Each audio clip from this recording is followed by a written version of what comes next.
Good afternoon and good early morning to Steve. Hello. We are starting the afternoon session, at least afternoon here in Europe, for our Teams conference. And we have several speakers after interesting discussion this morning. And the first of them is Steve Recca, which is the Executive Director of Center of Human Security at University of Colorado University, Colorado Springs. He also serves as Humanitarian Assistant Program Advisor in Pacific Disaster Center. And also he used to be the Director of Center of Homeland Security of University of Colorado. Maybe Steve, you may fulfill another. I am getting it from LinkedIn, so this is your profile. So if you want to tell something more about you personally, it is possible. I would like to start this session with you. Please, the floor is yours, and we are listening to your paper. Very good. Thank you, Yaroslav, and good morning, good afternoon, good evening. And I notice just in the people that I know on the call right now on the Zoom session that we're really scattered across the globe and at all different time zones. Vinod from India, good evening to you. I hope all is well. So let me share my screen and I'll begin the presentation. It's typical with our business. My original plan was to be briefing you from the continental United States, from Colorado, where I live, but meetings have brought me to the state of Hawaii this week, and so it's even a bit earlier there, but hopefully I won't wake up the neighbors here in the hotel room.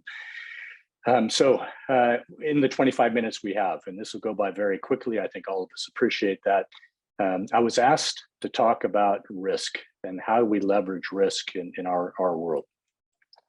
What I'd like to do is do that, but first talk to you a little bit about the Pacific Disaster Center. So as Yaroslav mentioned, I work with the Pacific Disaster Center, which is an applied science center under the University of Hawaii. Now, while I have other work that I do in security and disaster management with the University of Colorado, and a bit with FEMA through the Naval Postgraduate School, my work principally is with the Pacific Disaster Center. So a brief description here, because I think there's some value in helping you understand how the resources that PDC has might be useful in the work that we all do.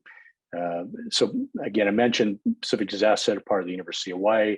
Our role as an applied science center is to build that bridge between what we do in science to make it usable for decision makers. So those of us that work on the academic side, the science side, we have a very different audience with a very different level of comfort with uncertainty. Our vocabulary is different. How we connect, how we communicate, very different from those that are making decisions in disaster management. But PDC, again, is designed to be that bridge to communicate the best science, the best modeling available out to both the general public, but also policy decision makers, elected officials, so that they can make decisions based on the best information without having to be scientists themselves. And we do this through data, and that's really the focus of my presentation today. So the notion of bringing in data from every validated source that we can through hazard advisories, imagery, forecast observations, et cetera, you see on the left-hand side, and putting that through a lens that has modeling, analysis, and assessments through a tool that this disasterware, I'll describe that briefly later, to get that into a focused, decision-enabled, actionable bit of information for decision makers. Right. So that's PDC, the Pacific Disaster Center, in a nutshell. And I mentioned disasterware. Again, that tool is available to you right now, and there are a variety of ways to access that. For the general public, there's a public-facing tool if you go to our website at pdc.org. that's available for emergency and disaster managers. We have a Disaster Aware Pro that's available, again, through a registration process, but again, it's no cost. And all the data we have in the system is available for public sector emergency and disaster managers. For those in private sector, please contact me if you have questions. PDC and the partner have developed a private sector version of this as well. So, it's gotten me thinking about, as we talk about risk and we think about the complex challenges we have globally. And again, the upper left-hand corner, while it's a sad situation, it makes me laugh. There's serious parking problems in Belgium. The challenges are great and they're diverse, right? And we all appreciate that. That's our field, that's our background. And so the question is, how bad is it? How do we think about it? And most importantly, in our profession, what do we do about it? And how do we advise those that need to make decisions in this space? This is a quick snapshot from Disaster Aware. I took this last night of events, hazards around the world, from earthquake to tsunami issues, drought, civil unrest, volcanic activity, just a snapshot of one part of the globe that I could capture here. So yep, there are things going on all the time. There's no doubt about that. There's no surprise to those that work in the field. But the question again for us is, what do we do about it? And then we factor in this notion that are disasters becoming more frequent and they're becoming larger, and is that inevitable? And my short answer there is maybe, but it's how we think about disasters, and that's what I want to take a minute or two to talk about next. We appreciate that disasters really are a function of the hazard itself and its impact on humans and infrastructure. All right, so we can have a significant hurricane in the middle Atlantic or a typhoon in the middle of the Pacific that does not impact humans or infrastructure, and it's not a disaster, right? But that same event, as it approaches land, as it approaches human activity, can become, in fact, a challenge for us as disaster and emergency managers. So bad news is, in some areas, things are getting worse, right? So, and part of this is how we think about human activity and how that human activity continues to grow, expand, and exacerbate problems in areas prone to the hazards, right? So building, the previous slide, it was taken from some work we've done in Sierra Leone, where we're seeing more activity, more housing developments in areas that are not ideally suited for living. And why is that? Because it's cheaper, right? So people move to areas, people build where they can, but the challenge there is they're more likely then to have a larger impact based on the event. We're seeing climate change impacts, the notion of what we expect from changes in the climate. I think we're familiar with the general nature of it, but that likely is going to make things more challenging for us as we consider the impact of the hazards. The most important here is, as we think about disasters, are they inevitable? No, but it's how we understand the risk that we place ourselves in human activity. And maybe some good news, right? So we look at a trend line for natural disasters over the last 4 decades, and we see that trend increased, but it more or less peaked there, with most common disasters being flooding and storm events.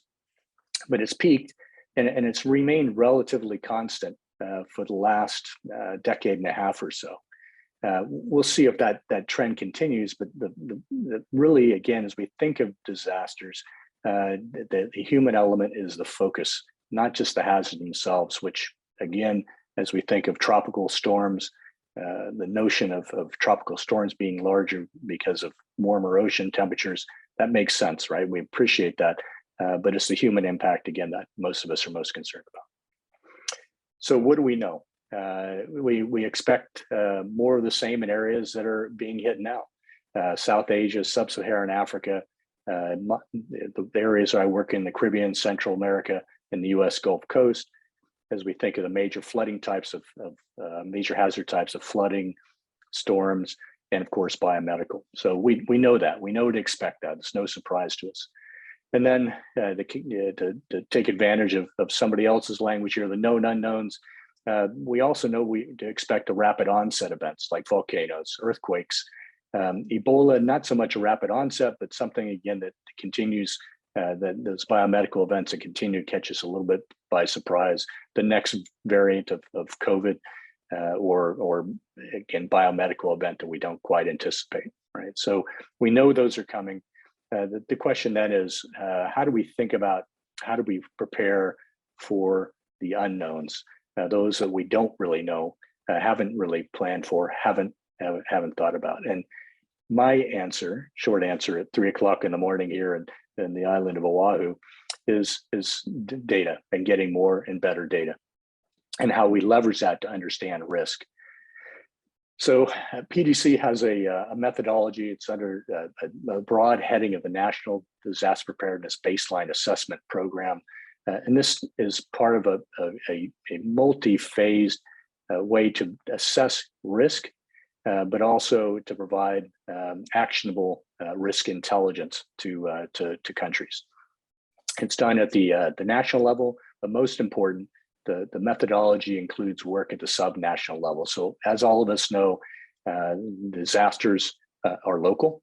The impacts may be national, they may be global, but disasters themselves are local. So how we think about preparing for building resilience in a community, reducing vulnerability, increasing coping capacity is something we consider in our field.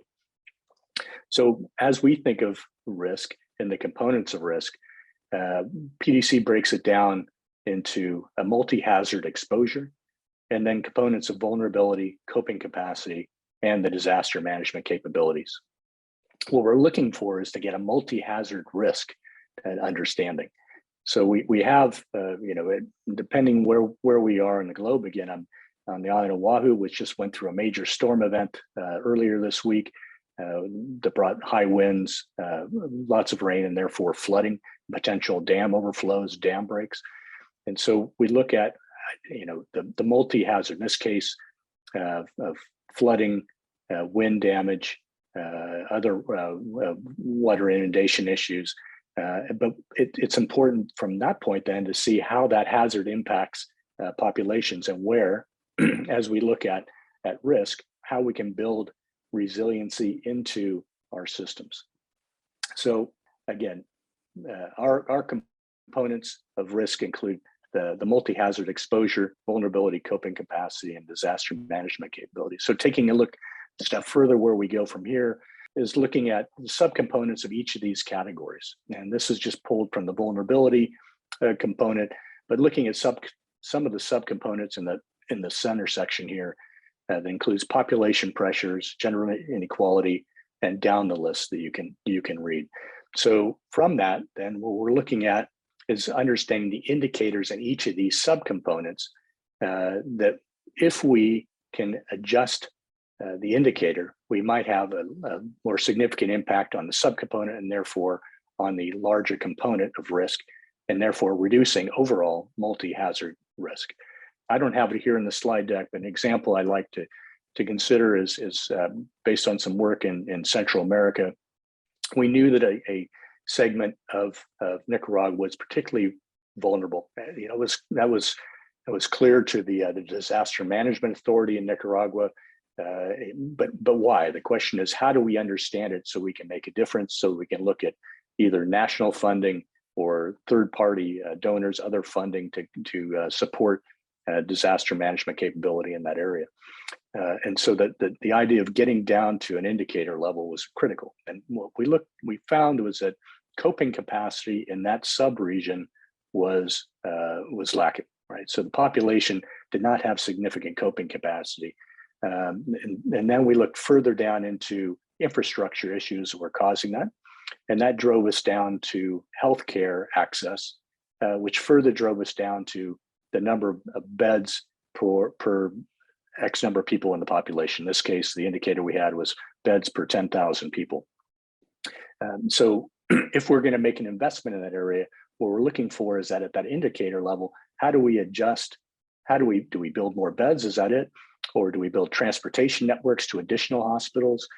How do we identify those critical areas where we need to make our disaster management investments? So I mentioned early on that PDC has a platform called DisasterWare, and this is a plug for the platform, but I say that only as I look at how do I think of using and leveraging data to support my decision making.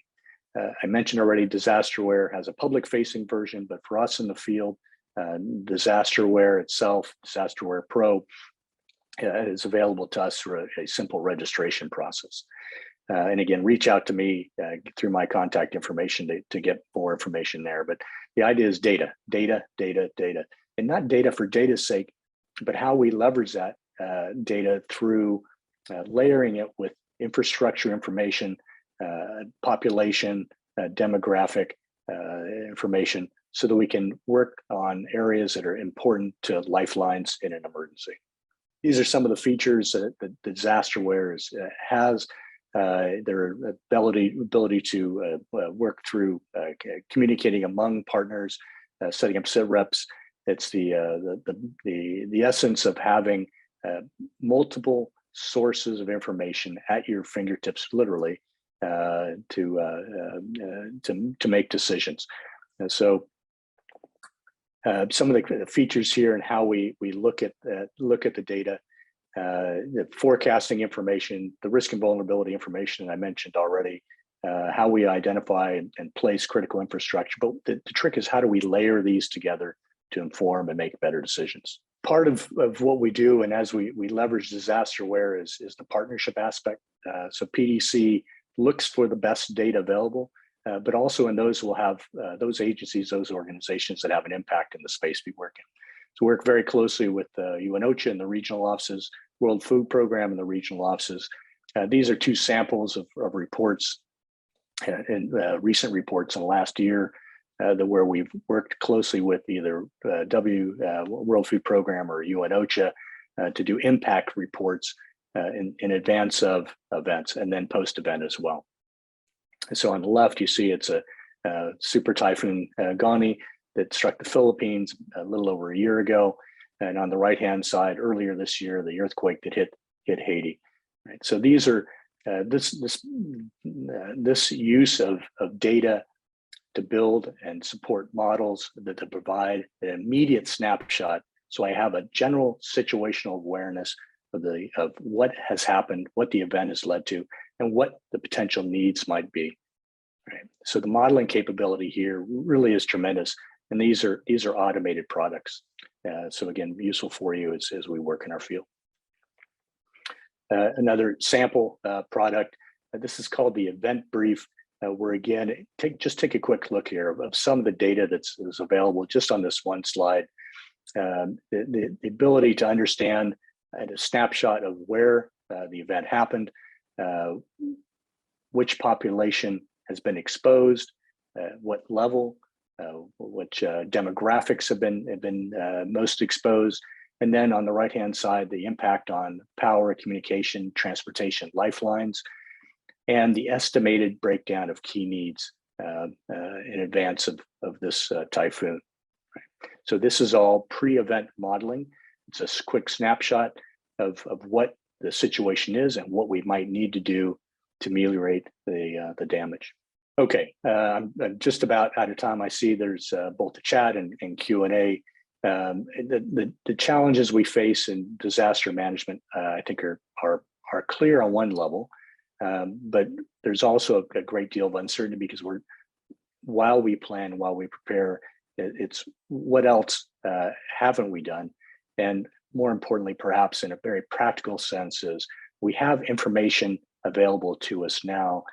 How do we use that information in a way to take advantage of the data to make life-saving decisions, to plan, prepare, to exercise for in advance, and then during a response, to have that data that are available to make better and faster decisions. So my leave for you is we've done well in the past. We always have more to do. The challenge of resting on our laurels is always there, but how we think about and how we prepare for the future is really based on what we learn now, and not fight the last disaster management event we had. So again, reporting in from Hawaii, that is not an actual photo from last night's sunset, but it could have been. And my suggestion to the group here is we consider that we do our next annual conference. Well, maybe after Washington, D.C. Next year, or the EMI next year, that we do our next annual conference here. PDC would love to host. Okay, with that, I think we're I'm about 4 minutes out. Let me take a quick look at the Q&A. If I'm pronouncing your name, Segun, correctly, natural hazards, do we have natural disasters? The short answer, besides terminology, is yes. So we have the hazard, it's natural, and that hazard can become a disaster once it hits, it impacts humans and infrastructure. So is it still a natural event, natural disaster? I'm not sure that's so important for how we think about our business, the work we do, but the notion of that hazard, that earthquake, that flooding event, that ice storm impacting us, it can become a disaster, as a natural hazard. So probably not much of an answer, but maybe there. Are we involved? Yoland, excuse me if I mispronounced that. Are we involved in data collecting currently in the South Sudan flooding disaster? So I do not have direct experience in South Sudan. The Pacific Disaster Center has not worked directly in South Sudan, but what we do is we gather data from international organizations that are working in the space, and we add that into disasterware. So the short answer is not a lot of experience there, but I'd be glad to follow up with you if that would be useful to talk more about how we might think about the situation you mentioned in South Sudan. Steve, thank you very much. It was very nice presentation, and I'm looking forward to meet you in the United States next year, whatever place it will be, because I think the most important is the huge background of crisis management information and people skilled and knowledgeable. So really, I'm looking forward to the next year conference. Very good. Thank you, Yaroslav. Thank you, everyone. It's a pleasure to be associated with the conference. Thank you very much. Thank you. So we have a next paper. Again, is coming Roman Tandlich with his team. That's another team that was morning. And I presented Roman this morning. So he will go directly to the thing, which is public service and private stakeholders in the listeriosis outbreak in South Africa, some ethical reflections. So Roman, please, the floor is yours. Okay, thank you very much, Yaroslav. So I'll try to maintain the high level of quality that was just by Steve for this afternoon session. I thought that was a really interesting presentation. My second talk of the day will be from a slightly different project, which has ended last year. This was dealing with the health preparedness in South Africa, and one of the case studies that one of my students looked at, this is Eunice Vhiriri. So I would like to start by acknowledging my co-authors. The first one, this is actually Eunice Vhiriri was the master student that completed this work. And then my co-authors, Yoland, Irwin, and Richard Laubscher, and myself were working with Eunice during her degree. The paper that I'm going to present today is a second one on the topic of listeriosis, and I will try to cover ethical implications of the outbreak and what are the lessons learned that need to be addressed going forward.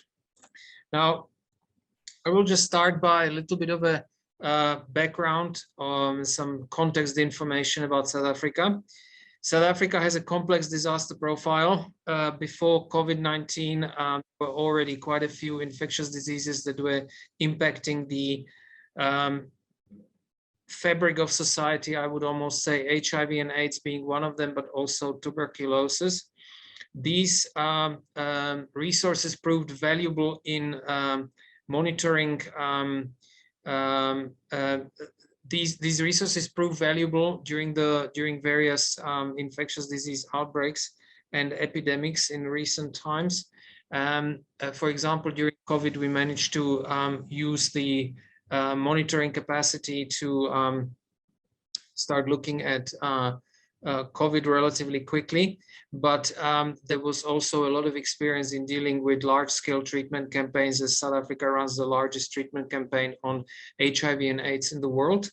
However, there were also other challenges which continue to be a problem. These were tornadoes, floods. Currently in COVID, we also have a drought in the Eastern Cape where I'm located, but also devastating fires in informal settlements where building codes and other building regulations are often not adhered. So challenges arose also in the preparation for the World Cup, and then also due to international engagement such as INSARA capacity and problems in assisting in the disaster zone in the Haiti earthquake in 2010. Later on, South African government and the disaster management structures worked hard to undo these problems. So quite a lot of work has been done between 2011 and the outbreak starting in 2017. These were mainly focused on the improvement in urban search and rescue capacity, in putting in place regulations in dealing with big gatherings and so on. Existing resources have also been repurposed quite well during the recent COVID outbreak, in an example, for the pediatric ward. However, what happened was that even though the system was relatively well developed, there are still challenges that remain. And one of them was exposed in 2017 and 2018 when South Africa experienced the world's largest outbreak. I call it outbreak in quotation marks. I will explain exactly why that is the case in the history of the world, where a total of 1,060 patients were diagnosed and confirmed to have contracted listeriosis between a period from the beginning of about 2017 until about middle to late 2018. The number of fatalities was alarming, as listeriosis is not a common disease. That means it does not, it occurs in South Africa annually with about 60 to 80 cases in a country of 60 million. But the rates at which it occurs have not posed large challenges on the public healthcare system. However, when the 2017-2018 outbreak happened, about 20% of the people that were infected died, which means that this made it a major challenge and a very dangerous infectious disease.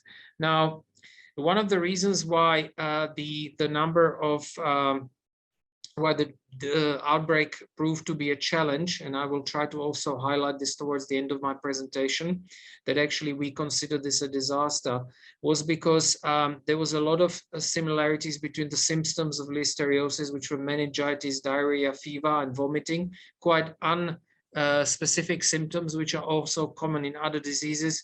Even, for example, with COVID, you will see that diarrhea and fever are common. So it is very difficult to classify listeriosis as listeriosis unless you conduct extensive tests. This was prior to the outbreak complicated by the fact that listeriosis wasn't on the list of notifiable diseases. What does that mean? A notifiable disease is a set of conditions which are of great public concern, COVID, for example, being an example. And this is a list that changes generally between country to country slightly, but highly infectious diseases are put on this list. And if any medical practitioner or any healthcare practitioner suspects that a patient might be suffering from a notifiable disease, they need to immediately notify public health authorities and government public health authorities in the respective country. So this was not the case prior to the 2017, which is what caused problems in the initial tracking and tracing down the causative agent of this outbreak. And then finally, what happened was that ready-to-eat meats, similar to salami, something which we call in South Africa polony, was identified as the source of the outbreak. So in this next couple of slides, I will try to outline some of the ethical challenges that were derived from the outbreak, observed during the outbreak, and they also indicate long-term impacts on the emergency and also healthcare system in South Africa. So the methodology that we adopted was a combination between looking at the standards of principles of public health service in South Africa, and specifically the ethics of public service. These are summarized in many codes, but one of them, the most common one, is Batho Pele, or people first, and then also principle legislation of the conduct governing the public health service and public service in South Africa. So that was the one side of the equation that we looked at. The other side was the conduct of the stakeholders on the private side. So the manufacturer of the RTE meats and the products that were identified as the source of the outbreak, and then also how the outbreak and epidemic that followed impacted, and how consumers actually, what are the challenges that consumers faced in the face of the outbreak, and what are the lessons we can learn from the listeriosis outbreak in the content of the legislation and the standards, in the context of South Africa, and also in the process of implementing changes to prevent such a large-scale outbreak or epidemic from happening again. In the public sector, what actually happened was that the National Institute of Communicable Diseases, which has become very well known even worldwide during COVID, became one of the focal points of response of the government to this outbreak. What happened was that the overlap of the symptoms and also the general tracking down of the patients proved difficult, but ultimately NICD succeeded in tracking down all the patients, diagnosing them, and also, or at least we think it was all the patients. And what actually happened was that the action was proactive. Once the size of the problem started to become apparent, NICD and also the National Ministry of Health started acting quite quickly. The public health system adopted new diagnostic systems, the whole genome sequencing, and also other similar methods were adopted at the laboratory level. At the same time, what happened, listeriosis was, by the action of the Minister of Health, reclassified as a notifiable disease, and mandatory reporting became a very valuable tool to track down all the cases and ultimately decrease the burden of disease and the impact of the pandemic, of the epidemic on the South African society. What was a problem, however, was that investigations during the outbreak uncovered the fact that many abattoirs where raw meat for the production of the RTE meats was, and the puloni was, were taken from, were not compliant, which means that they were not registered with the local government as is mandated by law. This again, in turn, pointed to the fact that the majority of the local government jurisdiction did not comply or were not able to carry out most of their functions, which they were required to do. If the abattoirs were to be registered and also periodically being inspected, it is very likely that the hygiene requirements would have been of a higher standard than they might have been during the outbreak. So one of the suggestions that was provided in the thesis, which was written up around the time we were about halfway into the first year of COVID, was that a skills audit should be conducted at the local government level to see if the environmental health practitioners, which are the people that are actually supposed to do the audits and conduct the inspections of abattoirs and other meat processing facilities, were up to scratch or not. But it is likely that such an audit would become redundant in the current COVID space-time, due to the fact that a lot of local government officials were at the first line in responding with the COVID. They played an important role in coordinating the response to it, and it is likely that their awareness of infectious diseases has improved. Now, but overall, we can say that the public healthcare sector complied with the constitutional and legislative mandates and also with their ethical obligations. However, one of the things that this resulted in was that right after a source of the outbreak was identified, which was an RTE meat processing facility in the north part of South Africa, A recall of all the products was ordered. This was complied with, even though reluctantly, by the producer. And the problem became that the producer started disputing the fact that the particular factory would have been the source of the outbreak. They openly started conducting their own investigations, sending additional samples to a laboratory overseas and dragging the process out. Ultimately, this resulted in class action suit where the victims of the outbreak or people that have suffered either their loved ones have died or they have suffered miscarriages, as was the case with many female patients, or in some cases I will describe on the next couple of slides, people suffered long-term morbidities. What happened was that these victims were forced to file a class action suit, which is still working its way through our courts, to get the producer to actually acknowledge their role and the full extent of the role in being the source of the outbreak, the one of the facility being the source of the outbreak. So what turned out to be the result of some studies that were done parallel to ours was that by the time the recall started happening in about December 2017, a lot of the financial damage was done, both in statistical value of life calculation, but also an impact on the loss of productivity and other economic indicators of the producer. This could have been a partial explanation for the lack of proactive conduct by the producer, but rather something of a dragged out approach, which is still playing itself out in the courts today. This is finally, there were also reports and analyses which have indicated that the RET meat producer in South Africa probably didn't have sufficient experience with crisis management. And their approach could have been different if they adopted an approach of quick response, quick recall that would have been self-initiated and not have been waited for until a few months after the first cases started being documented across South Africa. But the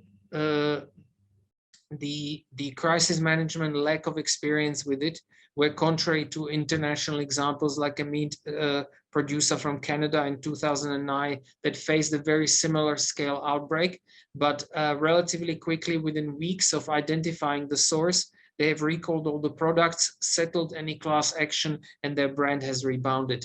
The South African producer has suffered major loss of value. Their share price has plummeted about, I think last time I checked, it was about 75%. And they had to sell off parts of their business, including the RET production facility, losing potential economic benefits down the line. So what were the other findings that had ethical implications? Miscarriages and severe neurological complications were observed even months after the outbreak was over.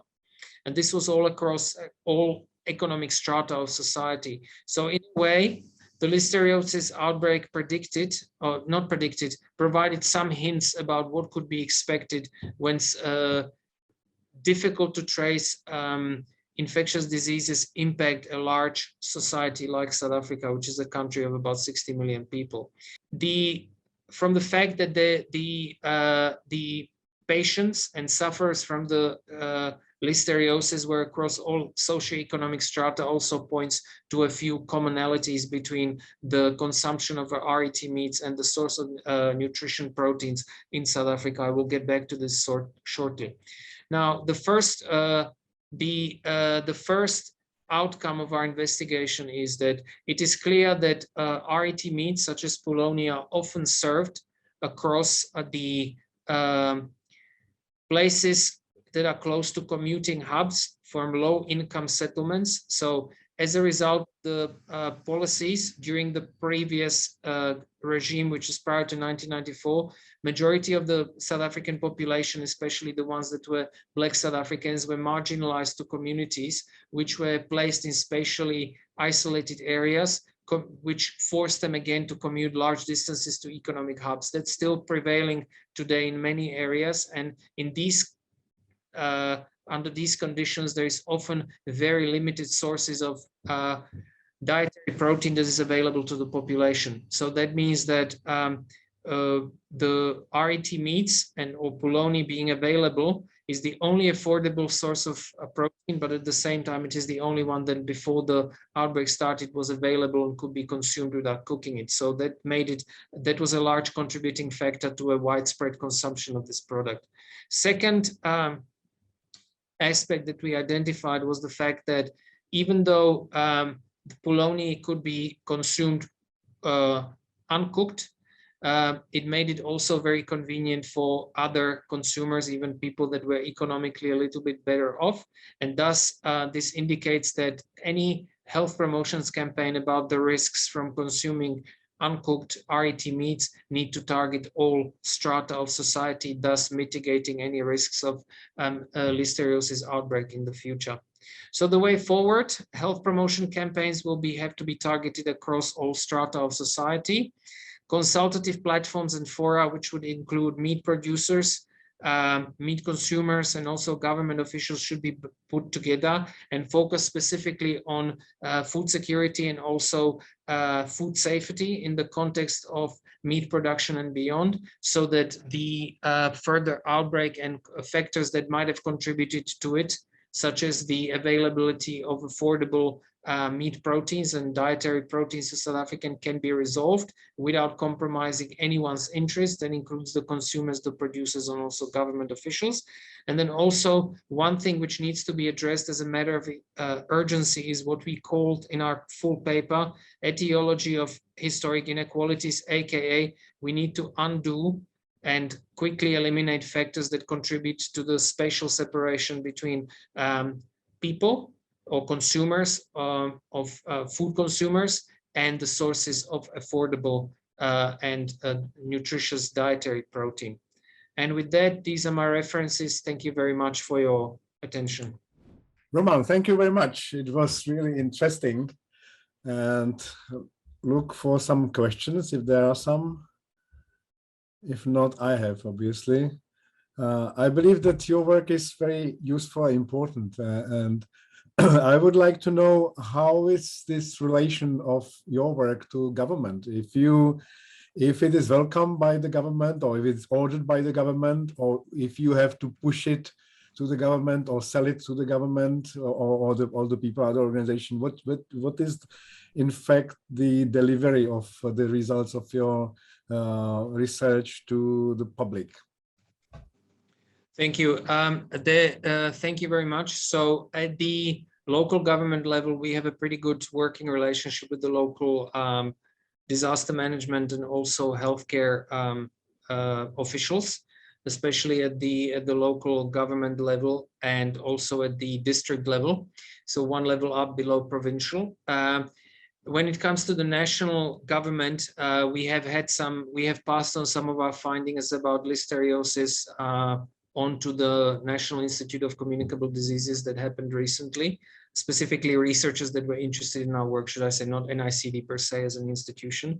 But the one thing which is quite interesting is that in the context of the COVID-19 outbreak, COVID-19 pandemic, there has been a lot of move and integration between the government's and healthcare response at various levels.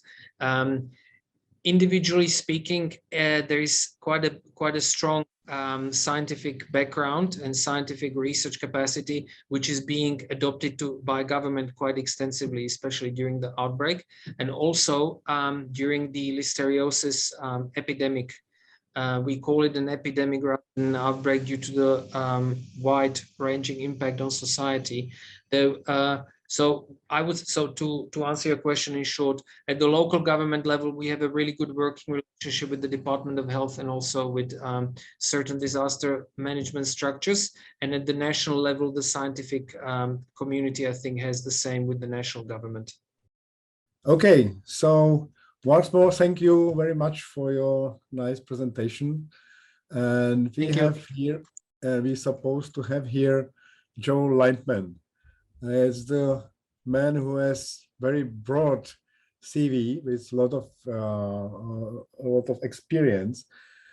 He worked as now has been working in international resilience expert, which is the company Rapid LLC, which is his company, as I understand.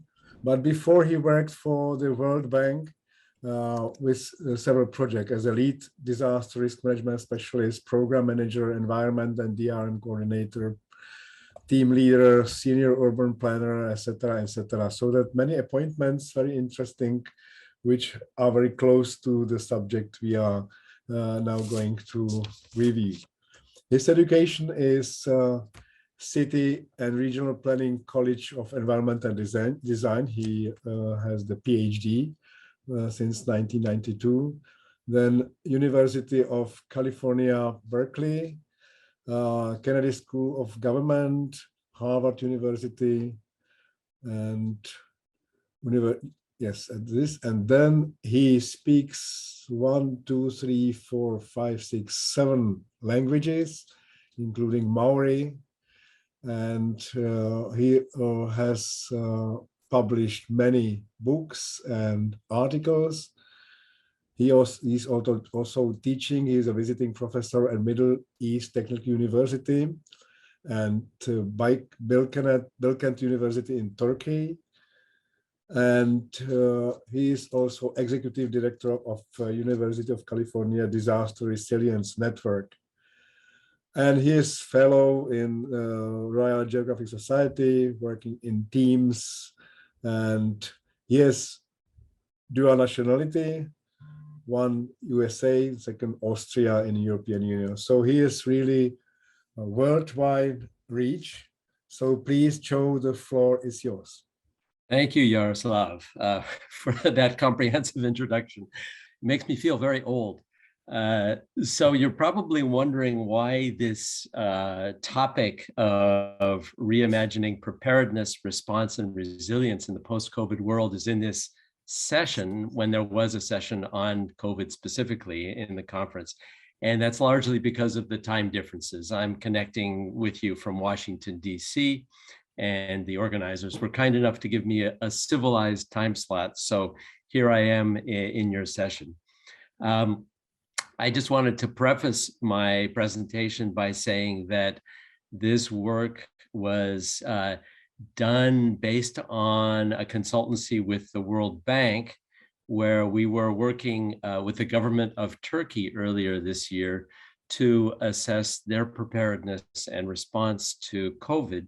And we thought that it would be useful to assemble a set of international good practice to benchmark, in a sense, the performance of Turkey. So I'm really going to focus much more on that international good practice. We put together case studies of 6 different countries that seem to have performed better in preparedness, response, and recovery as well. And those would be Australia, Denmark, New Zealand, Singapore, South Korea, and Taiwan. In other words, what you might call the usual suspects. Because of the time limits of the presentation, we won't get into the individual cases, but you can find those references and those details in the paper itself that's part of the conference. Well, first, just a recap of where we're at with COVID. More than 250 million cases confirmed globally, 5.2 million fatalities. We think that based on modeling of predicted versus actual fatalities, that figure is low, and it's likely to be much higher, as much as 50% higher. So very, very serious mortality consequences. And then, of course, the usual economic impacts. This is the fastest drop in growth that we've experienced in more than 30 years. It has a consequence of having pushed more than 100 million people into extreme poverty. And this is the first reversal in poverty alleviation that we've seen in a decade. The poverty incidence has been going down for a decade. This is our first step backwards. And then long-term consequences, especially for the 1.5 billion students who were out of school during the school closure period. And we think that that could have a massive impact on future earnings of those students. So all very serious consequences. Now, what we did is we put together a bit of a set of characteristics of what makes COVID an unprecedented challenge, and then what's the storyline behind those challenges. So we find that there are at least 6 factors that make it different. One is the importance of data, that more than ever, we need real-time data in order to inform decision-making. A second is the importance of communications, not only amongst government and private sector actors, but between government and the public. The third is what we've seen with logistics and how the global supply chain can enable or disable the response to COVID. The fourth area is the cross-cutting impact of the pandemic, that it really has affected all socioeconomic groups, sectors, and jurisdictions as well. It has spared no one, but the fifth point is that there are groups that are particularly vulnerable to the pandemic, to the virus, but also economic sectors that are particularly vulnerable. And then the last point is that more than ever, because of the massive impact of the pandemic, this gives us that opportunity to build resilience, to build back better, to help us cope with future risks, whether they be disease or disaster or other types of shocks and stresses. So basically, the storyline linking all these challenges together is that we need reliable information to be generated for better decision making, and that information has to be effectively communicated to stakeholders. The response to the pandemic requires that supplies are available, that actors and their resources are well coordinated, and that we pay particular attention to the needs of vulnerable peoples and economic sectors. And finally, that recovery must be resilient. So you'll recognize some of this from the world of disaster risk management, but some of these points are unique to COVID. So let's quickly go through each of these challenges and look at some of the examples of emerging good practice. So if we're looking at that whole issue of data and how we better link science and information to public policy making, there are 4 good practices that we saw. The first was having a dedicated structure and set of procedures to generate, analyze, and convey data on the pandemic for decision making. The second area that was important in this crisis was the ability to use digital tools to both obtain and manage information. So we're talking about smart devices, we're talking about crowdsourcing information, and we're talking about transparently managing that information. The third is that it's important to use evidence, scientific evidence, to inform a response strategy. And those of you who followed what happened in the US during the previous administration know the consequences of ignoring that evidence. And then finally, there's a need for different actors, different levels of government, different government agencies to be able to work together to cooperatively develop and share information. So those 4 good practices when it comes to data. The second area is the importance of good communications. And here we start with WHO's recommendation of the importance of developing a communication strategy. You need to have a roadmap to know what are the key messages, who do they need to be communicated to, and then what channels of media are the best ways of bringing those dedicated messages to dedicated audiences. And there's some countries that did this particularly well. Another point here that's important is that one size doesn't fit all. You need a range of methods to communicate with citizens. Some people are very switched into social media, and that's the best way to get them. Senior citizens may not get their information that way. You may have to go old school. So a number of countries recognized this, and they altered their communication strategy to be cognizant of how different people receive information. The third area is there's so much disinformation, so much fake news out there, and a number of countries had aggressive strategies to detect misinformation and disinformation and to immediately correct it so that people weren't misled or confused.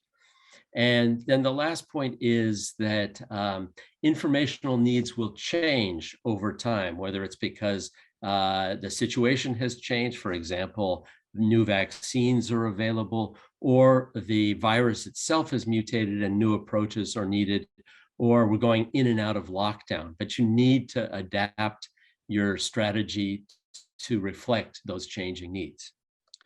All right, third good practice has to do with the supply chain. And here, a number of steps were taken to confront the issues of fragility in the global supply chain. The first was there were countries, in fact, Turkey was one of them, that did quite well because they had stockpiled personal protective equipment for emergencies like pandemics.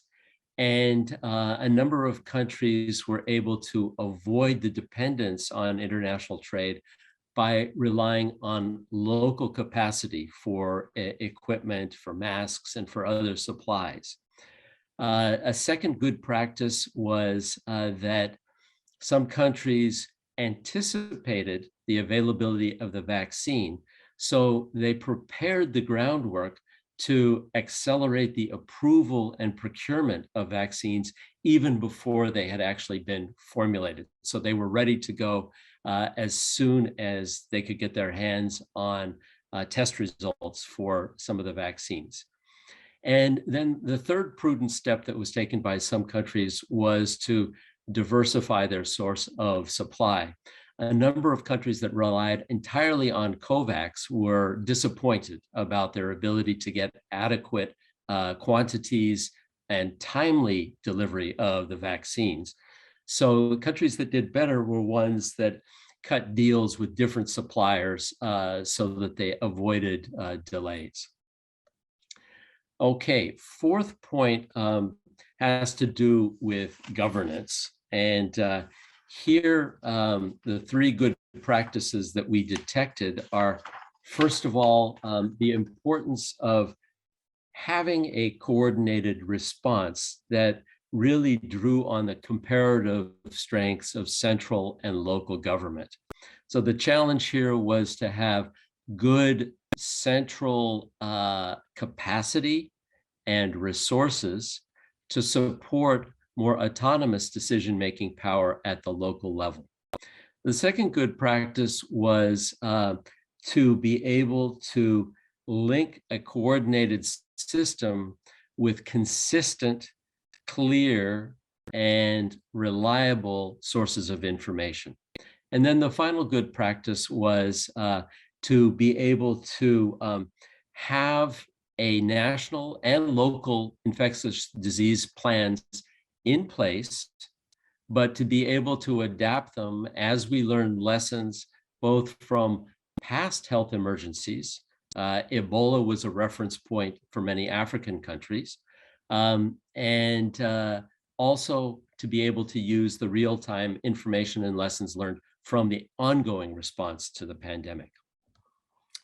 Okay, fifth point has to do with vulnerability. And here we found four good practices. The first is to be able to effectively identify in advance who the vulnerable social groups are that would need support. And New Zealand did this using a living standards framework. Many countries use the UN's Human Development Index, but it's a way of making sure you are able to identify and enumerate the people who are potentially vulnerable. The second is you need to back that up with a system of financial support so that you can target the low-income households that are going to be financially hard hit, either because they're facing additional medical expenses or because of the downturn in the economy. So many countries relied on their social protection system and boosted their cash transfer programs to reach those vulnerable poor households. When we talk about vulnerability, we're not just talking about social groups, we're also talking about economic sectors. So the countries that did better had programs in place to target support to micro, small, and medium enterprises, to those people who were self-employed, and to the hardest hit sectors like tourism.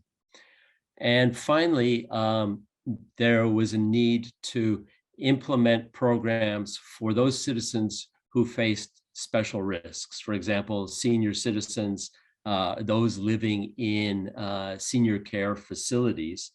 They first needed to be identified, and then programs had to be put in place to meet their needs and protect them.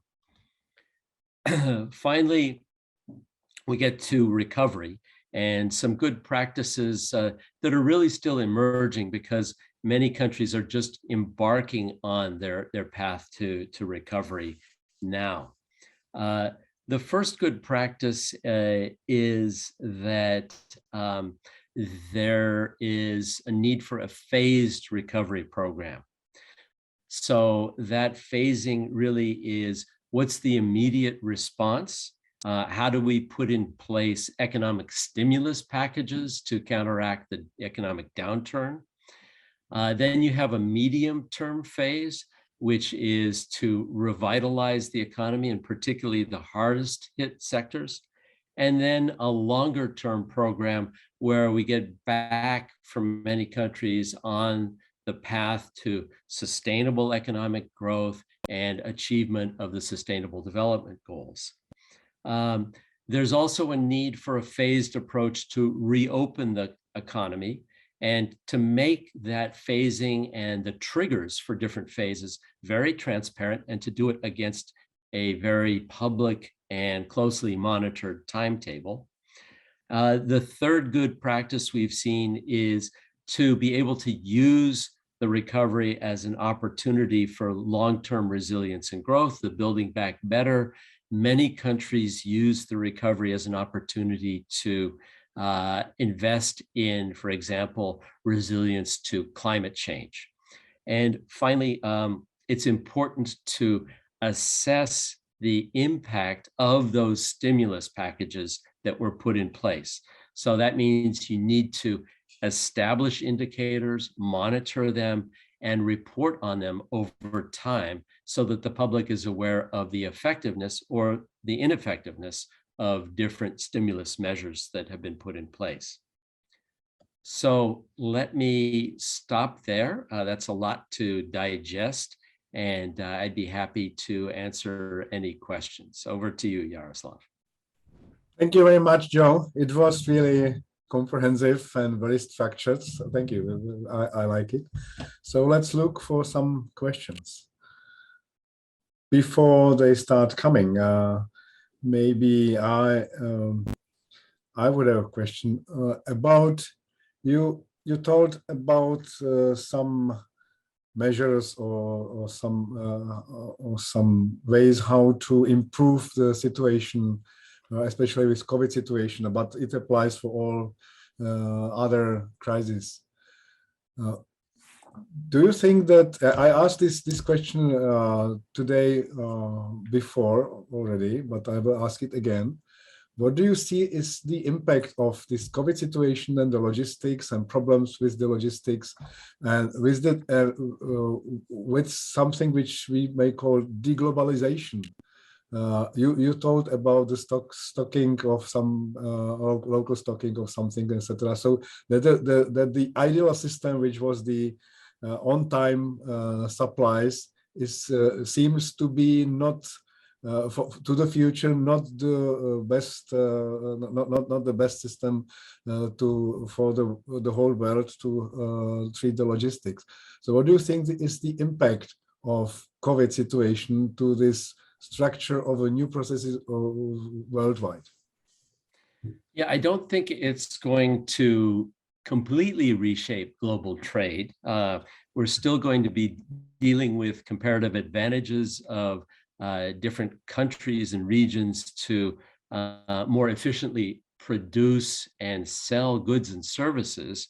But I think it will lead to the two responses that we saw in good practice. The first is to be able to make the most of the existing global trade system by, as you said, stockpiling for future crises. So countries can get the best price available for key goods by anticipating their needs in advance.